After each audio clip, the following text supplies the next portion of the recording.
Hi, I'm Julie Faifan Balzer, your host for Make It Artsy. Now, as you can see, I'm the only thing that has stayed the same from our earlier series, Scrapbook Soup.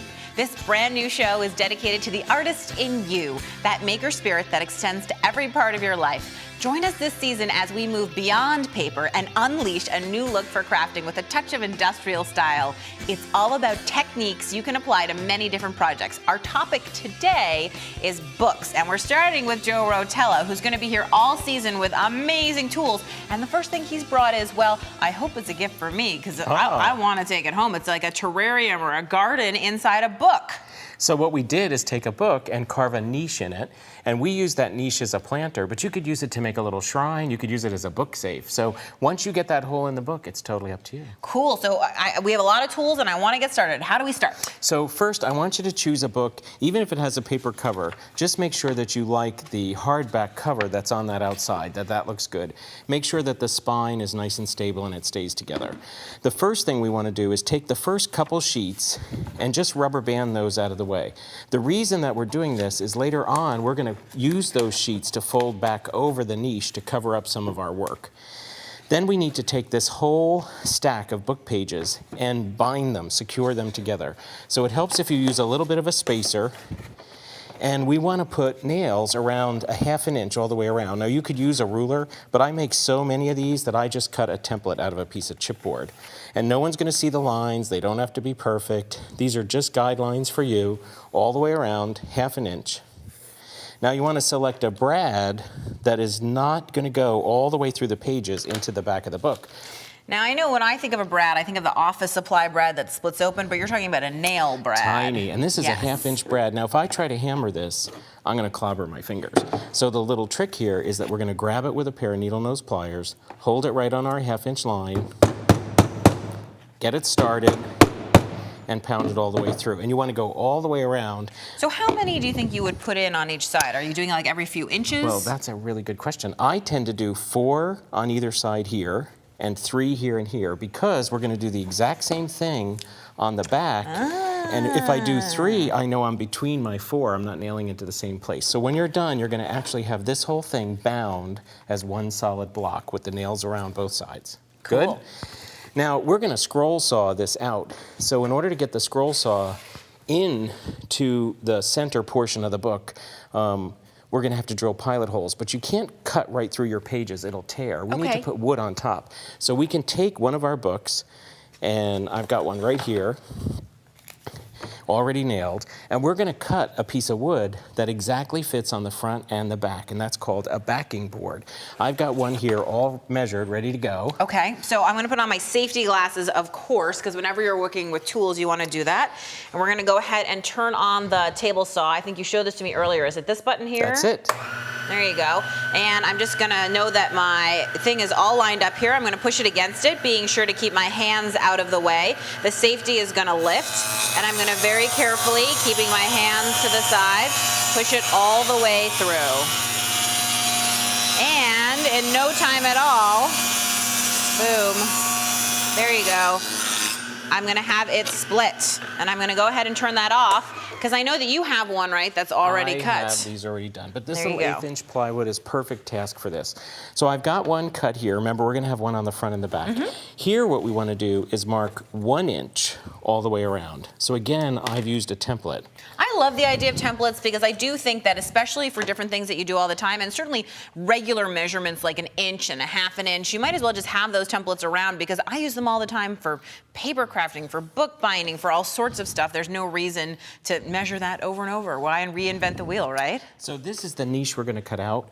Cutting out square corners is a little bit tricky, so we want a rounded corner. So the tip, use anything round, a pill bottle, I was going to say, I like your bottle. tool. I think I might have one of those. Look at that. I think I took this from you. You weren't well, then watching. I want it back. So there's how we have our 4 corners, and you're going to mark both front and back boards like that. And then we're going to nail this here. Now the key is to only nail in the center part that we're going to cut away. Why? Well, because when we cut away, the nails and everything will go with it. If you nail in the outside edge, it's going to stay attached to your book. Because I don't actually want to attach the board into the book. I only am using it as a tool. You're using it to hold these pages together so that when the saw goes up and down, it doesn't tear the pages. Which makes so it goes much through the sense, because board. I can see the one that you have that's already nailed together, and that one just has the nails in the center. So now you've been talking about this pilot hole. What is that? So we can't get the scroll saw blade down in here, right, because it's solid. I don't want to come in from the side because it would tear my book. So I'm going to drill a hole that I can use to put the blade in. I find it easy to drill a hole that I can use to take the blade out as well. So I have the drill press set up here with a 1/4-inch drill. And I should point out, of course, that both of the covers are away from here so that you're not actually going to puncture either of the covers. And whenever you put a drill bit in, another tip, make sure you tighten the chuck in at least 2 holes. So I've got that done. I've got it on a very, very low speed, so I have a high torque. And you're going to just take your time. We're just through the wood now. You can see the color change. We're through the book. I could feel it go through the book. I can actually see the jump when it started going through the book. And I'm going to go now. I'm just about hitting the backboard. And you're going to And head it's right pretty through thick. there.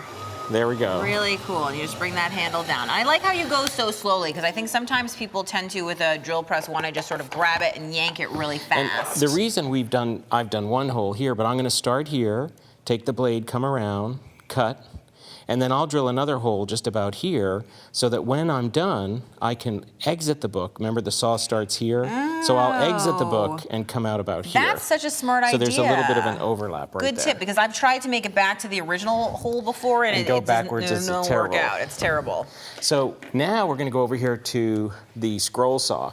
And of course, I don't have a blade in it because the goal is I have to get the blade inside that hole. So in the blade caddy, I've got a bunch of blades. You always want to face the tip of the blade down. Okay. The saw cuts in the downward motion. Okay.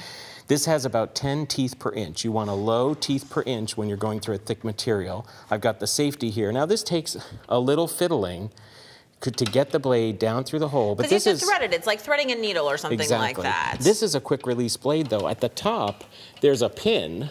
And that pin lets me put the blade right in. Of course, if I can get it lined up and fit it on right the floor. in there. I was going to say, it's always hard and it's dark and all that kind of stuff. But while you're doing that, I just want to take a look at the finished project for just 1 second.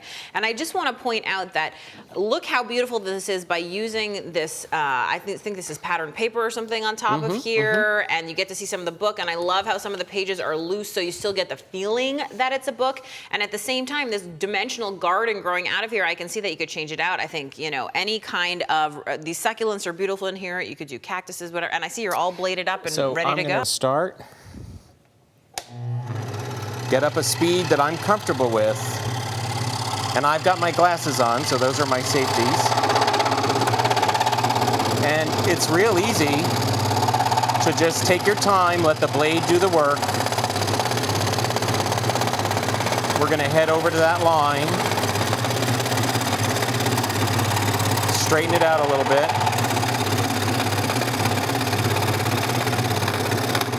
And now we're good to go. That is awesome. And I know I have one here that you already have finished cutting. So when we're done, because the nails are just here, that means this lifts out. This is a great fire starter.